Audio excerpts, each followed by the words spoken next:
নমস্কার বন্ধুরা, মিনু ছোট রান্নাঘরে সকলকে জানাই স্বাগত। আজ চলে এসেছি পটলের একটা রেসিপি নিয়ে। আজকে একটা দারুণ স্বাদের পটলের রেসিপি বানিয়ে আপনাদেরকে শেয়ার করব। এখন তো বাজারে প্রচুর পটল পাওয়া যাচ্ছে। বাজারে দেখবেন দু রকম পটল পাওয়া যায়, একটা এরকম একটু সাদা সাদা রং হয় আর একটা একটু কালচে কালচে রং হয়। তো আপনারা এই সাদা পটলটা নেবেন। আমি যে রেসিপিটা বানাবো তার জন্য এই পটলগুলো হলে খুব ভালো হয়। আজ আমি পটলের দোরমা বানাবো। পটলের দোরমাটা কিভাবে বানাবো, কী কী দিয়ে বানাবো সবটাই আপনাদের সামনে শেয়ার করবো। আপনারা প্রথম থেকে শেষ পর্যন্ত ভিডিওটা ভালোভাবে দেখতে থাকুন। পটলগুলো আমি আগে খোসা ছাড়িয়ে মুখগুলো কেটে নেব। যেমনভাবে রান্না করার সময় খোসা ছাড়ানো হয় সেইভাবেই খোসা ছাড়াবো। আমি চেঁচে নেব না, আপনারা চাইলে এইভাবে গাগুলো চেঁচেও করতে পারেন। সব পটলগুলোর খোসা আমার এইভাবে ছাড়ানো হয়ে গেছে। পটলের এই মুখের একটা দিক কিছুটা করে কেটে আমি বাদ দিয়ে দেবো।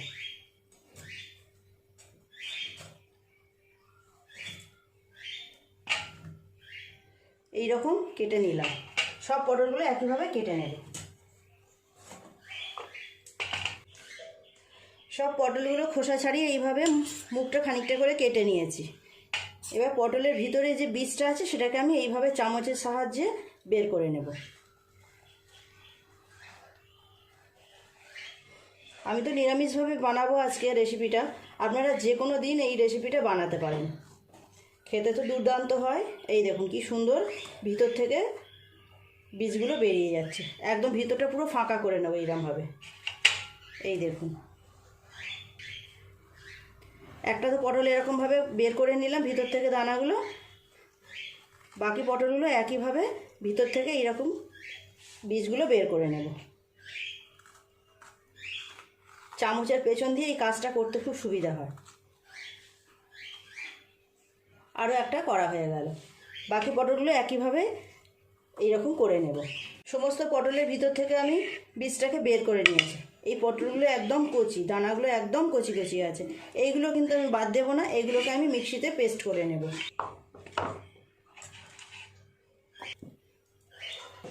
পটলের দোরমায় আমি পনির ব্যবহার করব, যেহেতু নিরামিষভাবে করব।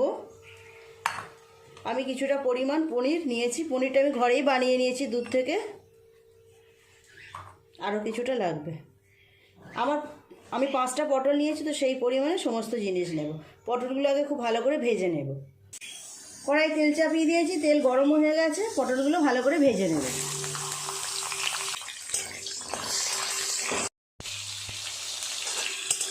পটলগুলো ভালো করে ভেজে নিয়েছি, তুলে নেব। পটলের দোরমার পুরটা রেডি করব। তেলে দিয়ে দেব গোটা জিরে, দিয়ে দেব আদা বাটা, হলুদ গুঁড়ো 1/2 চামচেরও কম, লঙ্কা গুঁড়ো দেবো 1/2 চামচেরও খুব কম, 1/2 চামচ দেবো জিরে আর ধনের গুঁড়ো, টমেটো পেস্ট দেবো কিছুটা পরিমাণ। নেড়ে চেড়ে খুব ভালো করে মশলাটাকে একটু কষিয়ে নেব। গ্যাস কিন্তু কমানো হয়ে আছে। দিয়ে দেবো স্বাদ মতো নুন, দিয়ে দেবো 1 চামচ পরিমাণ চিনি। পটলের মাঝখানে যে অংশটা রেখেছিলাম পেস্ট করে নিয়েছি, এইরকম দিয়ে দিলাম। দিয়ে দেবো পনির, খুব ভালো করে একটু নেড়ে চেড়ে নেব।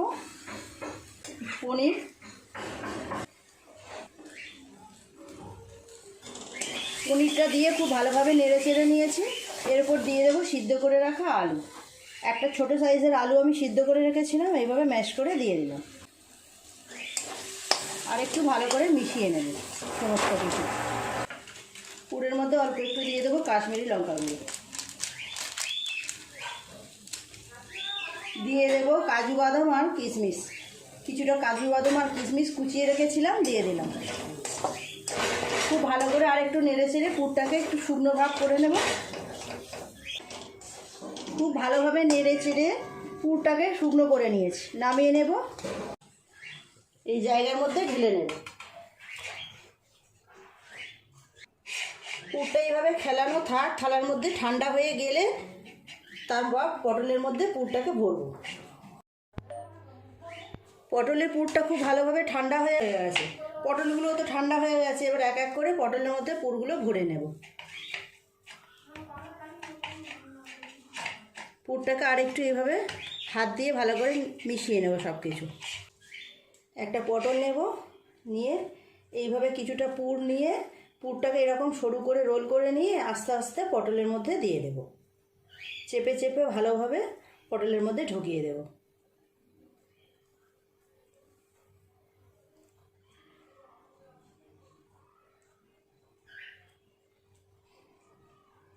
একটা পটলে পুর ভরা হয়ে গেল। পটলের যে অংশটা কেটে বাদ দিয়ে রেখেছিলাম এটাকে আমি ভেজে নিয়েছি, এটা ওপর থেকে দিয়ে দেবো। ওপর থেকে একটা টুথপিক লাগিয়ে দেবো, তাহলে পুরটা আর বেরিয়ে যাওয়ার ভয় থাকবে না। এইভাবে সুন্দর করে ভরে নেব।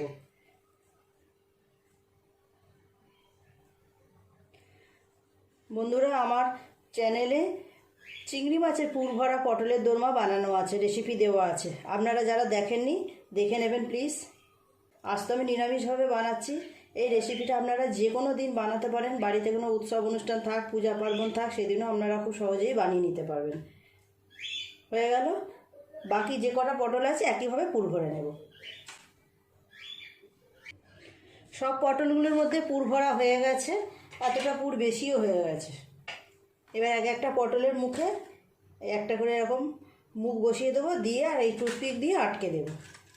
টুথপিক নিয়েছি, ব্যাস এইভাবে আটকে দিলাম। বাকিগুলো একইভাবে করে নেব। সব পটলগুলো একইভাবে রেডি করে নেওয়া হয়ে গেল। কড়াই গরম হয়ে গেছে, দিয়ে দেবো সাদা তেল। তেল খুব ভালোভাবে গরম হয়ে গেছে। ফোড়নে দেবো 2টো তেজপাতা, একটা শুকনো লঙ্কা, আর দেব কিছুটা পরিমাণ গোটা জিরে।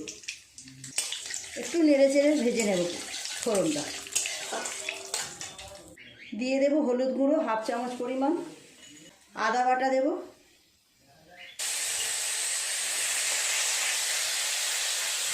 আদাটা একটু নেড়ে চেড়ে নিলাম। উপর থেকে দিয়ে দেবো টমেটো পেস্ট।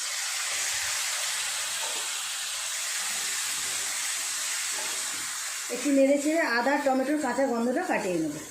এরপর এক এক করে বাকি মশলা এবার দিয়ে দেবো। এটা কাঁচা গন্ধটা চলে গেছে। লঙ্কার গুঁড়ো দেবো 1/2 চামচ পরিমাণ, জিরের গুঁড়ো আর ধনের গুঁড়ো একসাথে দেবো 1 চামচ পরিমাণ, নুন দেবো স্বাদ মতো। অল্প একটু জল দিয়ে ভালো করে মশলাটা একটু কষিয়ে নেব।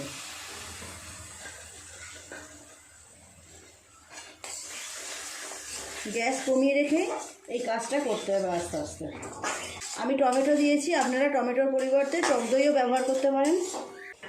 এর মধ্যে দিয়ে দেব মিষ্টির জন্য চিনি, আর দেবো লাল লঙ্কা গুঁড়ো, কাশ্মীরি লঙ্কা গুঁড়ো। খুব অল্প দিলাম, সুন্দর রঙ আসবে সেই জন্য। খুব ভালো করে মশলাটা একটু কষিয়ে নেব। মশলাটা থেকে যে তেল ছেড়ে দিয়েছে, জল দিয়ে দেব।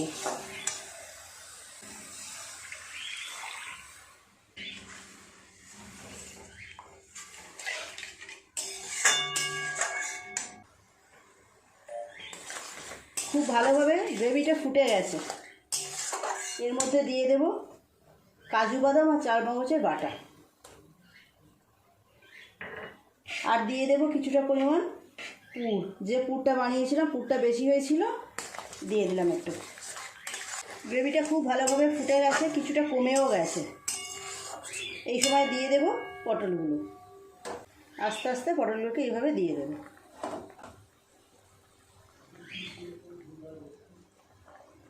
পটলগুলো দিয়ে আর কিছুক্ষণ ফুটিয়ে নিলেই তৈরি হয়ে যাবে পটলের দোরমা।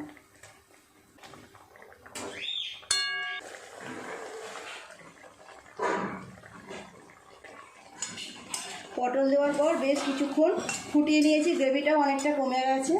উপর থেকে একটু ঘি ছড়িয়ে দিয়ে নামিয়ে নেব। 1 চামচ পরিমাণ ঘি দিলাম। আমি আর গরম মশলা দিলাম না, আপনারা এর মধ্যে গরম মশলাও দিতে পারেন। নামিয়ে নেব, হয়ে গেছে পুরোপুরি।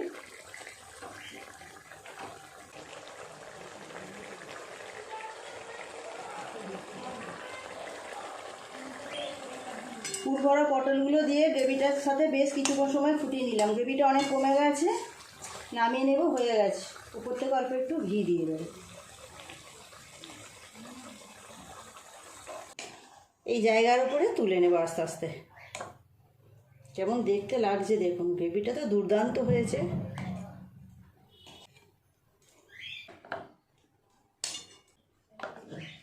পটলের দোরমা পুরোপুরি রেডি। কেমন দেখতে লাগছে দেখুন বন্ধুরা, নিরামিষ পটলের দোরমা। যে কোনো দিন আপনারা বাড়িতে এটা বানাতে পারেন। প্লিজ বন্ধুরা, আজকের রেসিপিটা কেমন লাগলো কমেন্ট করে জানাবেন। ভালো লাগলে একটা লাইক করে দেবেন। আমার চ্যানেলটি এখনও পর্যন্ত যারা সাবস্ক্রাইব করেনি, প্লিজ আমার চ্যানেলটি সাবস্ক্রাইব করে পাশে থাকা বেল ঘন্টিটা ক্লিক করে দেবেন। তাহলে যখনই আমি এইরকম সুন্দর সুন্দর নতুন নতুন রেসিপি আপলোড করব, সবার আগে তা আপনার নোটিফিকেশনে পৌঁছে যাবে। সবাই খুব ভালো থাকবেন। দেখা হচ্ছে পরের দিন নতুন কোনো রেসিপির সাথে। নমস্কার।